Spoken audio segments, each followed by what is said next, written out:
high-speed rail, that was originally supposed to cost us $33 billion to get from San Francisco down to Los Angeles and Anaheim. And the latest budget is $113 billion, and that will probably continue to go up. How long do you think it will take for us to have this train track? Best case is going to get delivered in 2029, and realistically isn't going to get delivered for many, many, many years after that, right? What's going on that we can't deliver a project on time? It's just very bureaucratized, and there are allegations of corruption. The New York Times recently reported that a French operator was originally interested in working on California high-speed rail, and then they walked away from the project because they thought it would be easier to work with Morocco to put in a high-speed rail system. So that's sort of embarrassing. Like, here, we're a first world country, we should be able to do it better.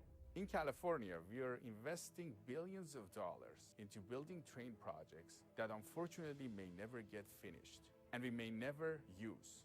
Mark Jaffe is a public policy analyst that's been studying train projects for the past 7 years. Today he's going to share with us his insider perspective on what's going on with these projects. And watch the show till the end to hear the winners of the giveaway. I'm Tiamai Korami. Welcome to California Insider. Thanks for having me. We want to talk to you about trains and in California. There is a lot of cities that are proposing to build more trains, and we're building a train that goes from LA to San Francisco. Is there going to be a day for us in California that all of us will get on the train to go to work, to go to the office, or use the trains on a regular weekly basis, daily basis? Well, trains in theory are good. They reduce traffic congestion, and potentially they can reduce climate change. But the way we do trains in California generally, and there are some exceptions, but generally it costs a lot of money to build them, and it takes forever to complete the projects.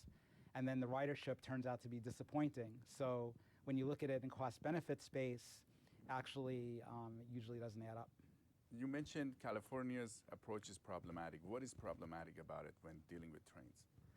So California has really turned against the private, individual vehicle. They really want to get people out of cars and into trains, or using biking or walking. And California mostly is not laid out to really accommodate that, because most people live in sprawling areas and single-family houses. So there's a problem with the fit. The other problem is just with the execution. Is it just costs so much money and it takes so much time to build trains that the community benefits don't really seem to materialize. Now, some people might argue that this is an investment. So when we build a train, it will last us a long time. And sometimes these trains are a lot faster and cheaper. Well, normally we look at investments in terms of like a discounted cash flow. How much did we spend, and then how much do we get back? So, with high-speed rail, that was originally supposed to cost us $33 billion to get from San Francisco down to Los Angeles and Anaheim. And the latest budget is $113 billion, and that will probably continue to go up. My congressman in Northern California projected $250 billion as the ultimate cost. So you have to really have a lot of people riding that train over many, many, many years to pay that back. And I think there's reason to think that the ridership that the High-Speed Rail Authority is projecting won't materialize. And why does it cost a lot more than was projected? That seems to be a problem with public infrastructure projects in the United States generally, and it is really more in the United States than in other countries, and it's not even all projects in the United States. But we have a lot of issues around, I don't know, scope creep might be the term. It's just everything seems to just take longer than originally projected. We have a unionized workforce that benefits from prevailing wage laws. So the cost of people is a lot higher in the United States than in other countries.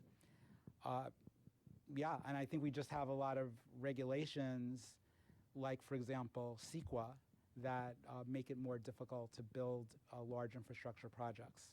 So one of the things that's interesting about high-speed rail, which was originally supposed to be finished in 2020, the whole system was originally supposed to be finished in 2020, we're still building out the first part in the Central Valley. And even in the first 119 miles, all of the properties have not been acquired yet. So there are actually still properties that are in the line of the right-of-way for high-speed rail that still have not been delivered to the state. And so the process of just acquiring property turns out to be much more complicated here than maybe in a lot of other countries. Now, how long does it take for this to end? Like, how long do you think it will take for us to have this train track? So right now, the authority is projecting that the first 171 miles, so that's the 119 miles currently under construction, plus 52 miles added at the north and south end that'll connect Merced to Bakersfield. That's supposed to go into operation in late 2029. Personally, I'm very skeptical of that. I would think that we won't see that until the late 2030s. And then the rest of it, which is connecting to Los Angeles, Anaheim, and then to San Francisco in the north, those have very severe engineering challenges. You'll need some kind of tunneling, both to get from the Central Valley over to San Jose, and then over the Tehachapi's to get to Southern California from Bakersfield. So that could be another 20 or 30 years, if ever.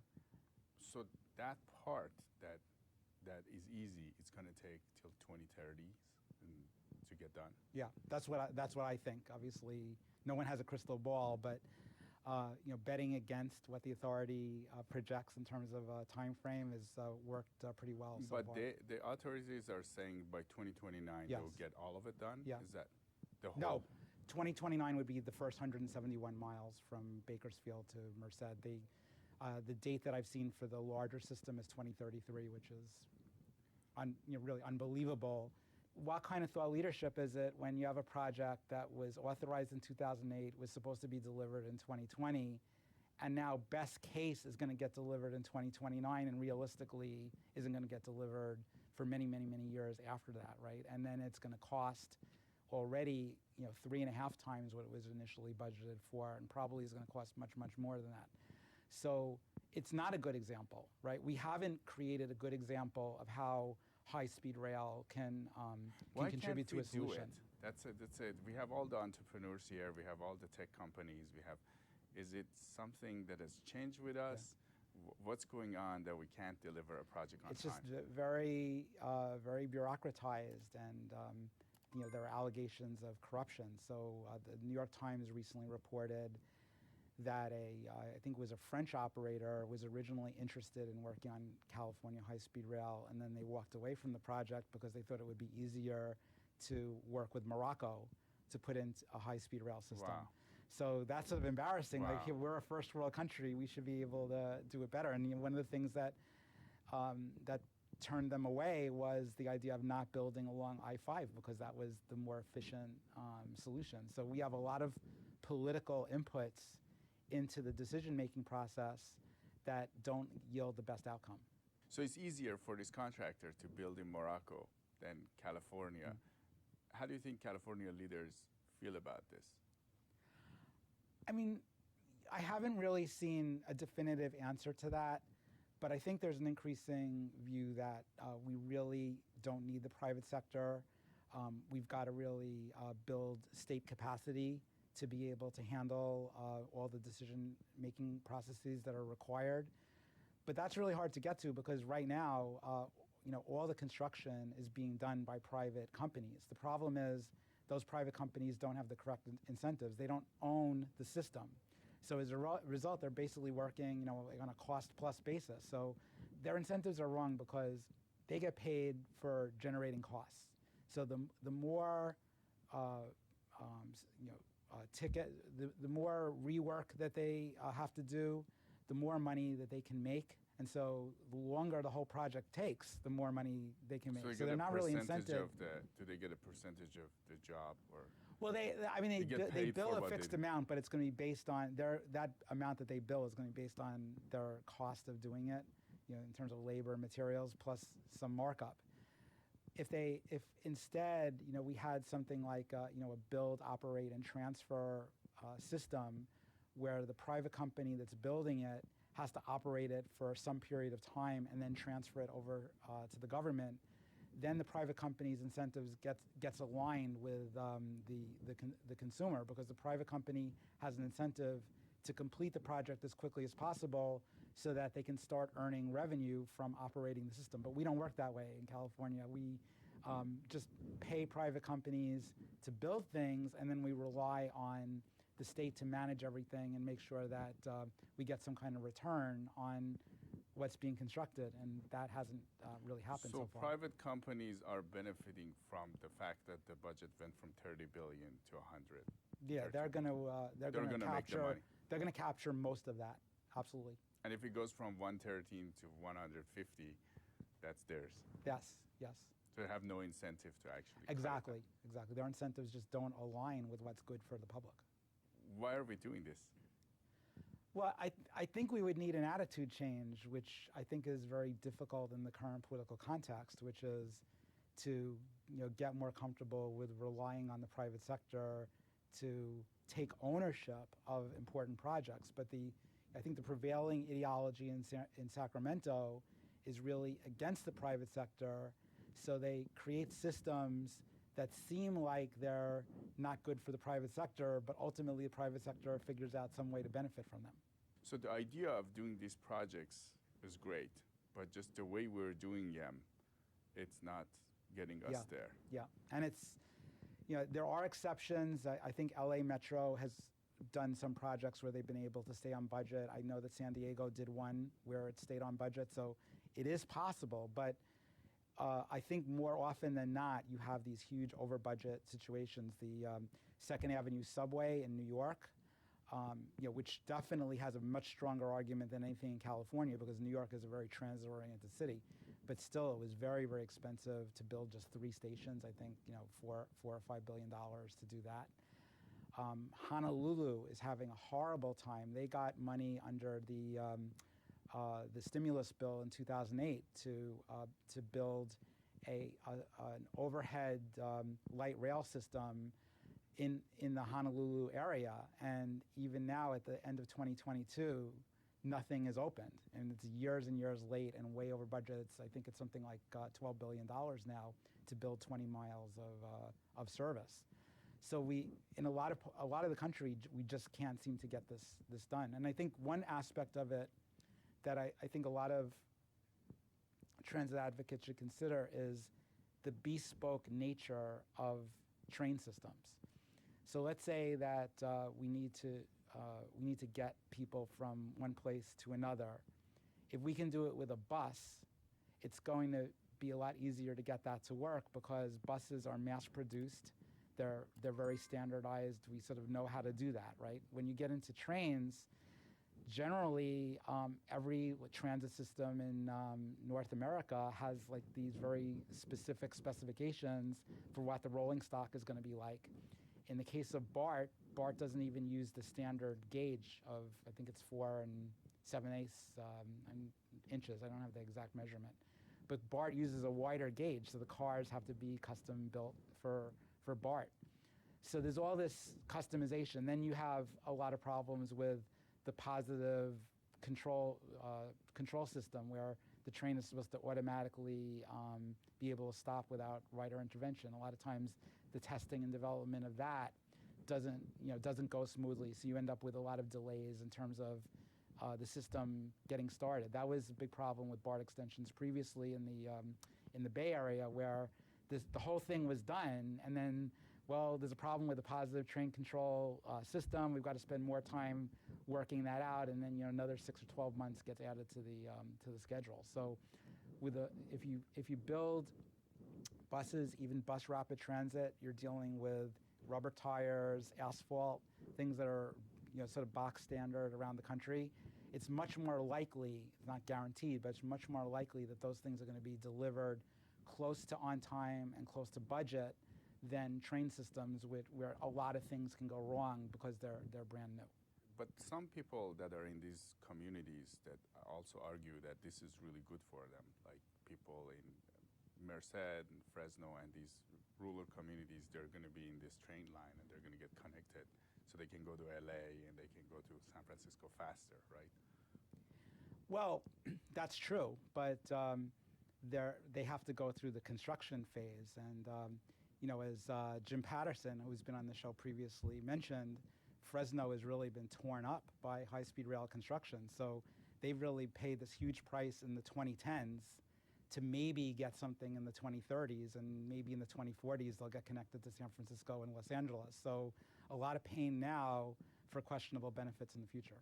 And the people that are actually, they really like to have these train projects, they are considering that it's not going to be scalable for everyone to have a car at some point, right? Right. Is that where we're getting to, or is it also the emissions, the reason that Yeah. we're gonna try to cut down emissions from all fronts in California, right? So if I want to sort of steel man the other side, so the pro train side, that's exactly, there's more and more congestion on the roads. Cars generate a lot of CO2 emissions, and if we can get people out of the car and onto California high-speed rail or BART or LA Metro, that's going to be good for the environment. It's going to reduce congestion. The one thing that everyone has to realize about climate change, policy in California is that California accounts for 1% of all greenhouse gas emissions globally. So there is nothing that we can do in California that is really going to move the dial. For every small reduction that we make in terms of climate change, China builds more and more coal plants, and they wipe out any benefit that we derive. So you can't think in terms of, well, if we just build this particular project, that's going to solve climate change. It's simply not. And I wish people who are concerned with climate change would get more into work from home, because that is a low-cost solution that keeps people off of the roads. But if you like trains, it's not so good because there's less people to take the train. But ultimately, that really is I think the way forward is the more people can work from home or walk to an internet cafe or a co-working space and work from there. That's really going to put a dent into California's contribution to climate, or GHGs. But again, whatever we do, it's not going to make that much of a difference globally. So why China? China has a lot of these high-speed rails, and why China can do it and we can't do it here in California? Yeah, it's absolutely true that China has built an incredibly large amount of high-speed rail infrastructure. And one of the things you hear from high-speed rail advocates is, hey, if China can do this, why can't we? Well, China has a couple of quote-unquote advantages over us that I don't think we would find particularly attractive. One is there really are no labor rights, so people work in unsafe conditions and receive very low compensation. People could die in this project. People can die. Because I heard that when they were doing the stadium during Olympics, many people died. Yeah, in the process. And that's how it used to be in the United States when they built the Empire State Building, for example. There were a number of deaths.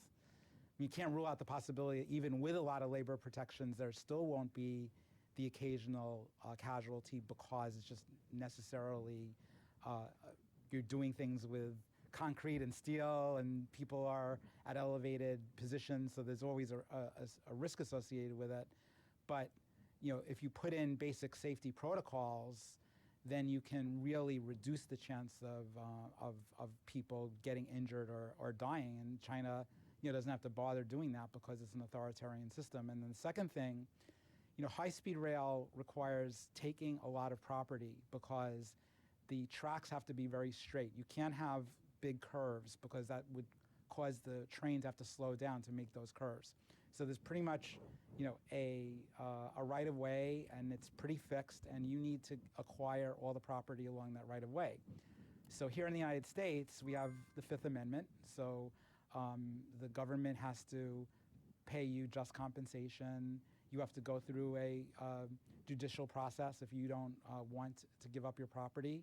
So the government has to sort of prove to a court that this is something that needs to happen, and then they have to prove that they've given you or offered you appropriate compensation before you have to turn over the property. In China, none of those protections exist. If they want your property, they're just going to start bulldozing your house, maybe with you in it.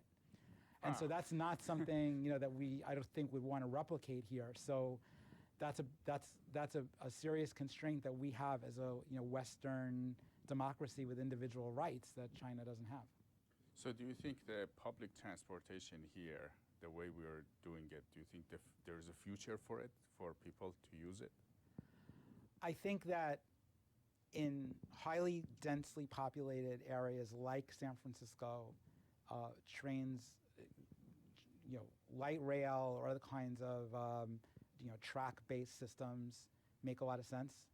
I don't think when you get into the suburbs and certainly not the more rural areas that it's really a good fit, because you just don't generate the ridership to justify all of the startup and operating costs associated with these things. So I think until and unless transit planners and rail and transportation planners generally in California get more comfortable with bus alternatives, I don't think the future is very good. And what about the train that we're building from LA to San Francisco? What do you think we should do with that? We spent $10 billion already. I think it's very hard to say, okay, let's just down tools and sort of leave it there, and whatever happens to it, happens to it. It looks like something is going to have to be delivered. To me, the lowest cost solution from where we are right now to where we could be is to just build the 119 miles that's currently under construction, connect it to existing Amtrak tracks that serve the San Joaquin Valley, and then run diesel trains at 125 miles per hour along that line. I mean, that's horrifying to people who are concerned with climate change, because, oh my God, it's a polluting diesel train. But there are going to be so few trains running along that, it's really not going to make much of a difference. So that would be the lowest cost way that we could build some kind of rail-based solution that would honor what's already been spent, and stop the bleeding. And also in terms those of communities you mentioned, Fresno, those communities have been impacted, and they get something. They at least get something, right? Yeah. So I think that's the way forward, but that's not the way we're currently going. So the next step would be probably stop at the 171 miles an hour, the full 171 miles from Bakersfield to Merced, electrified, potentially running up to 220 miles. Stop it at that point and don't build the connections to LA and San Francisco. That might be another solution. The problem, I think, with that one from an advocate point of view is it's not going to attract a lot of ridership.